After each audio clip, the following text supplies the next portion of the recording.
بتانے کی ضرورت ہے کہ ہمارا وضو بھی ختم نبوت کی دلیل ہے، قوم کو بتانے کی ضرورت ہے کہ ہمارا نماز بھی ختم نبوت کی دلیل ہے، لوگوں کو بتانے کی ضرورت ہے کہ ہمارا روزہ بھی ختم نبوت کی دلیل ہے، ہماری زکوٰۃ بھی ختم نبوت کی دلیل ہے۔ موسیٰ علیہ السلام کے بعد نبوت کا سلسلہ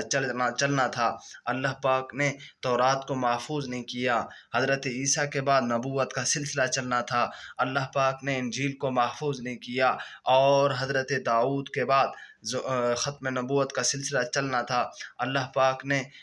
انجیل کو محفوظ نہیں کیا، بلکہ اللہ پاک نے زبور کو محفوظ نہیں کیا، اور آپ کے بعد ختم نبوت کا سلسلہ بند ہونا تھا، آپ کے بعد کسی نبی نے نہیں آنا تھا، اس لیے اللہ پاک نے قرآن کریم کو محفوظ فرما دیا اور آیت نازل کر دی، اِنَّا نَحْنُ نَزَّلْنَا الذِّكْرَ وَإِنَّا لَهُ لَحَافِظُونَ۔